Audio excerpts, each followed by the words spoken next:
நம்ம வீட்டில் நம்ம கொத்தமல்லி வாங்கிட்டு வந்து வச்சாலே போதுங்க. ஒரு நாள் 2 நாள் கவரில் போட்டு நம்ம ஃப்ரிட்ஜில் ஸ்டோர் பண்ணாலுமே அந்த கொத்தமல்லி நல்லா வாடி வதங்கி போயிடும்.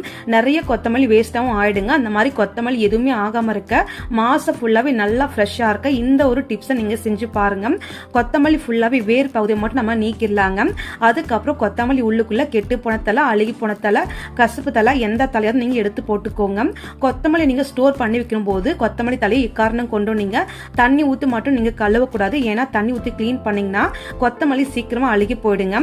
அதுக்கப்புறம் கொத்தமல்லி எடுத்து நம்ம கட் பண்ணிக்கலாம். அதுக்காக காய் கட்டிங் கூட வச்சிருக்கேன்.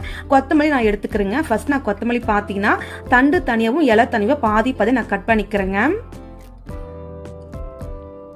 இப்போ நம்ம தண்டு தனியாக கொத்தமல்லி தலை ஃபுல்லாகவே நம்ம கட் பண்ணி எடுத்தாச்சு. இதே போல் எல்லா கொத்தமல்லி தலை ஃபுல்லாகவே நான் கட் பண்ணி எடுத்திருக்கேன். இதை நம்ம எப்படி ஸ்டோர் பண்ணலான்னு சொல்லி பார்க்கலாம். ஒரு பாக்ஸ் எடுத்துக்கலாங்க. பாக்ஸு கடையில் நார்மல் பேப்பரை நீங்கள் வச்சுக்கோங்க. பேப்பரை நீங்கள் வச்சதுக்கப்புறம் கொத்தமல்லி தலை ஃபுல்லாகவே நம்ம சேர்த்துக்கலாங்க. இந்த மாதிரி கொத்தமல்லி தலை ஃபுல்லாக நீங்கள் சேர்த்ததுக்கப்புறம் மறுபடியும் நீங்கள் மேலே நம்ம பேப்பர் நம்ம வச்சுக்கலாங்க. இது போல் நீங்கள் பேப்பர் வச்சுட்டு நம்ம எப்போதும் போல் மூடி போட்டு நீங்கள் ஃப்ரிட்ஜுக்குள்ளே ஸ்டோர் பண்ணிங்கன்னா 1 மாதம் ஆனாலும் ஒன்றுமே ஆகாதுங்க.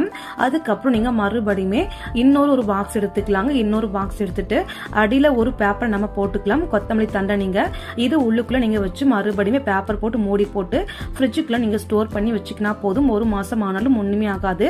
கொத்தமல்லி தண்டு ஃபுல்லாகவே நீங்கள் சட்னிக்கு யூஸ் பண்ணிக்கலாம். இலை ஃபுல்லாக சாம்பாருக்கு பொருளுக்கு யூஸ் பண்ணிக்கலாங்க. இந்த மாதிரி நீங்க ஸ்டோர் பண்ணீங்கன்னா எல்லாம் கொஞ்சம் கூட வேஸ்டே ஆகாது. இதனால பணமும் சேவ் ஆகும். கண்டிப்பா இந்த டிப்புமே நீங்க ஒரு டைம் செஞ்சு பாருங்க.